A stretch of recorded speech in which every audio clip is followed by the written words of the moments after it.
Sami Samson चूड़े का दामाद इब्राहिम कादरी। अल्हम्दुलिल्लाह रब्बिल आलमीन वस्सलातु वस्सलाम अला सय्यिदिल मुरसलीन।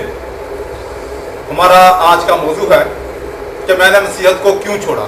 इस मौजू पर यह मेरा चौथा प्रोग्राम है। पहले 3 प्रोग्रामों में मैंने अपने दलाइल या अपने मसाइल बयान कर दिए कि मैंने नसीहत को क्यों छोड़ा, तो उसका बहुत अच्छा रिस्पॉन्स आया। जो लोग गालियाँ देते हैं उन्होंने गालियाँ ही दी, और जो लोग अल्हम्दुलिल्लाह समझते हैं, समझ लें कि मुझे 100 गालें आई, उनमें से सिर्फ 5 लोगों ने गालियाँ दी और बाकी 95 लोगों ने समझा और अप्रिशिएट किया कि यार आप बहुत अच्छा कर रहे हो, जो चीज़ें हाईलाइट नहीं है वो हाईलाइट कर रहे हो। मसीहों की बात कर रहा हूँ, मुसलमानों की बात नहीं कर रहा, मसीहों की बात कर रहा हूँ कि ये चीज़ें वाकई ही हमारी तवज्जो नहीं थी। अब हम अपने स्कॉलर से, अपने उलमा से पूछेंगे। तो आज एक और मैं आपके सामने बयान कर रहा हूँ, वो कौन सा है। बाइबल में मैंने जब शुरू में ये चीज़ पढ़ी तो मुझे बहुत अच्छी लगी और मैंने इसी पर अकीदा बनाया। ज़बूर बाब 121 में, वो तेरे पाँव को फिसलने ना देगा, तेरा मुहाफ़िज़ ऊँघने का नहीं। किसके बारे में बात हो रही है? ये खुदा के बारे में बात हो रही है। देख इसराइल के मुहाफ़िज़, इसराइल का मुहाफ़िज़ ना ऊँघेगा ना सोएगा। यानी कि ये खुदा के बारे में कहा जा रहा है कि ना वो ऊँघता है, रेस्ट करता है, आराम करता है, और ना वो सोता है। अब मेरा जब अकीदा इस पर पुख्ता हो गया, और मुझे ये बताया भी ऐसे ही कि स्कूल में, चर्च में, कि जो खुदा है वो सोता नहीं है, वो आराम नहीं करता, वो सोता नहीं है, वो ऊँघता नहीं है। मगर जब मैंने बाइबल पर तवज्जो दी, बाइबल को समझना शुरू किया, तो वहां पर मामला ही कुछ और निकला। जब वो मामला ऐसा निकला तो मैंने बहुत सारे उलमा से, मैं हर बयान में बताता हूँ कि फादरों से, पादरियों से और ब्रदरों से और सिस्टर्स या जितने भी मजहबी स्कॉलर थे, जहाँ तक मैं पहुँच पाता था, लाहौर में, कराची में, तो मुख्तलिफ शहरों में, तो वहाँ तक जहाँ जहाँ मेरा जाना होता था मैं उनसे मिलता था, उनसे अर्ज करता था जी मुझे आप समझाएं।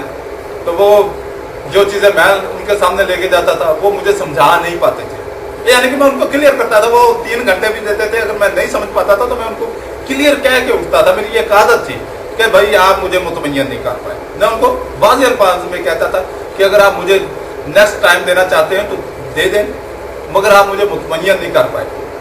तो अक्सर का यही जवाब होता था कि जी हम आपको मुतमय्यन नहीं कर पाएंगे। तो मैं अब मज़ीद इस पर बात करता हूँ। खरूज बाब 31, मेरे और बनी इसराइल के दरमियान ये हमेशा के लिए एक निशान रहेगा, इसलिए कि 6 दिन में खुदावंद ने आसमान और ज़मीन को पैदा किया और 7वें दिन आराम करके ताज़ा दम हुआ। जबकि अकीदा क्या बना उस पहली आयत से, ये उसका बिल्कुल उलट बरअक्स चीज़ आ गई। पहले ये है कि वो खुदा जो है वो ऊँघता भी नहीं है, यानी आराम भी नहीं करता, और वो सोता भी नहीं है, मगर ये चीज़ बिल्कुल उलट आ गई। तो खुदा आराम करके ताज़ा दम हुआ। और फिर इसी को हम देखेंगे इब्रानियों के नाम खत में, ये आपके सामने जो स्क्रीन आ रहा है, ये अल इब्रानीन लिखा हुआ है, बाब 4, इब्रानियों के नाम खत, इसका बाब 4 आयत 10। क्योंकि जो उसके आराम में दाखिल हुआ उसने भी खुदा की तरह अपने कामों को पूरा करके आराम किया। ये 2 हवाले मैंने आपको दे दिए कि बाइबल में जो खुदा के बारे में कहा गया है कि खुदा क्या करता है, आराम करता है। और ये सिर्फ खुदा बाइबल के मुताबिक आराम ही नहीं करता बल्कि सोता भी है। इसको हम देखेंगे ज़बूर बाब 44 44 आयत 23। आए खुदावंद जाग, तू क्यों सोता है, तू हमेशा के लिए हमको तर्क ना कर। अब अगर कोई कहे कि जी ये तो ज़बूर नवीस का काम है, उसने ये लिखा है, तो भाई ज़बूर नवीस ने कहाँ से लिखा? आपका भी अकीदा यही है ना कि बाइबल जो है खुदा का कलाम है और खुदा की मर्जी से, खुदा के कहने से, खुदा के हुक्म से ये लिखी गई। तो इसका मतलब यह है कि खुदा सोता है, इसलिए उसने कहा है खुदा जाग। चले मजीद आगे हम पढ़ जाते हैं। आप कहते हैं कि ये मुश्किल है, میں انشاءاللہ وہ ایسے حوالہ جات آپ کے سامنے لاتا ہوں کہ آپ اگر ایک جواب آپ کے ذہن میں بن پڑتا ہے تو اگلا حوالہ اس کا جواب توڑ دے. زبور باب 35 آیت 23.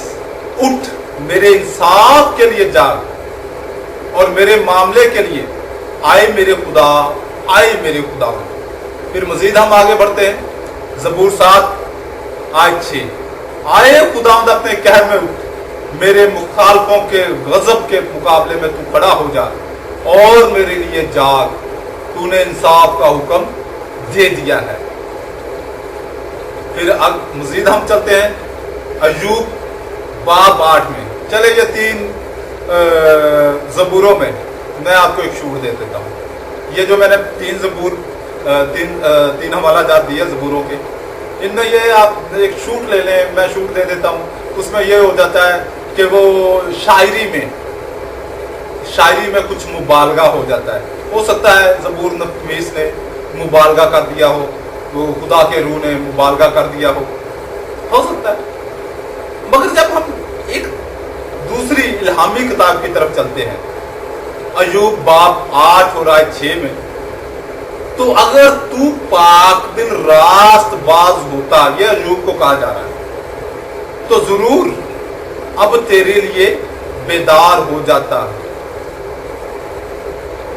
کس کے بارے میں کہا جا رہا ہے؟ خدا کے لیے کہا جا رہا ہے کہ وہ ضرور تیرے لیے اب بیدار ہو جاتا اور تیری راست بازی کے مسکن کو برومند کرتا. تو اب آپ کے پاس کو کلیئر ہو گیا کہ بائبل میں نے کوئی اس میں سیاق و سباق میں کوئی چینجنگ نہیں کی، کوئی تبدیلی نہیں کی، اپنی طرف سے گھٹایا بڑھایا نہیں ہے. جو آپ کے اسکالر حضرات کرتے ہو، آپ اس کو خدا کا خادم تو فلان نے تو یہ جوتے نہیں آپ لوگ مارتے، آپ لوگ ان کو جوتے نہیں مارتے کہ آپ پر کا پرندہ بنا رہے ہو، کیونکہ آپ جاہل ہو. میں مسیحوں کو، تمام مسیحوں سے مخاطب ہوں، آپ ابھی تک جاہل ہو. وہ کیسے؟ آپ نے میرے 4 بیان دیکھے اور چاروں میں نے کھلے حوالے بیان کیے ہیں، اس کے باوجود آپ مسیح ہیں تو آپ سے بڑا جاہل کوئی نہیں. اللہ رب العزت آپ کو دین مسیحیت کی صحیح طور پر سمجھنے کی، بائبل کو سمجھنے کی توفیق عطا فرمائے. آمین. یہ سود میں اور کتے میں کوئی فرق نہیں ہے. کتا کتا ہے، یہ سود بھی کتا ہے. فرمانے اللہ رب العزت ہے، بے شک جو ایمان لائے اور اللہ کے لیے گھر بار چھوڑے اور اللہ کی راہ میں اپنے مالوں اور جانوں سے لڑے، اگر وہ دین میں تم سے مدد چاہیں تو تم پر مدد دینا واجب ہے. سورہ الانفال آیت 72. غیر مسلم جب اسلام قبول کرتا ہے، اس کا خاندان، رشتہ دار، برادری اس کی جان کی دشمن بن جاتی ہے، اس پر تشدد ہوتا ہے، اسے گھر سے نکال دیا جاتا ہے، وہ تہی دست و تہی دامن ہو جاتا ہے. اس صورت میں امت مسلمہ کی ذمہ داری بنتی ہے کہ اسے پوری طرح دین و دنیا میں بحال کیا جائے. نیو مسلم کا اکرام کرنا میرے آقا کریم صلی اللہ علیہ وسلم کی سنت مبارکہ ہے. صحیح بخاری 3344 حدیث مبارکہ اور صحیح مسلم 2 جلد حدیث مبارکہ 1064.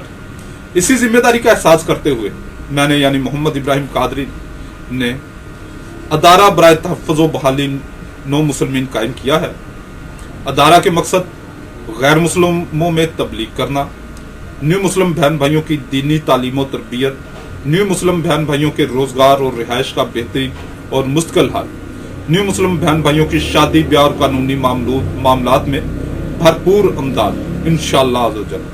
براہ کرم اپنی زکوٰۃ و صدقات و فطرانہ سے بھرپور امداد فرمائیں. برائے رابطہ و امداد 0305 890 2412 موبی کیش اکاؤنٹ محمد ابراہیم قادری. الحمدللہ مجھے اپنی ذات کے لیے آپ کے ایک پیسے کی بھی ضرورت نہیں، کیونکہ میری اچھی جاب ہے اور میرے پاس اچھی آمدن ہے، میرے معاملات صحیح ہیں. 13-14 سال سے میں جس لیول پہ لائف گزار رہا ہوں اور میں اس کا عادی ہوں. آپ کا ایک ایک پیسہ نیو مسلمین یعنی کہ جو نئے مسلمان ہو رہے ہیں، جن کو میں خود کلمہ پڑھا رہا ہوں یا کہیں اور سے انہوں نے کلمہ پڑھا اور وہ اب دائرہ اسلام میں ہیں.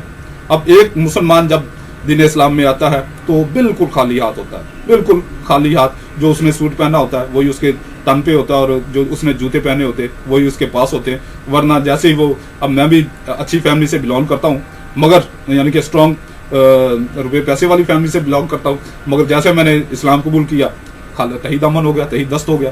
तो अल्हम्दुलिल्लाह मैंने तो मजदूरियाँ की वगैरह, सेट हो गया।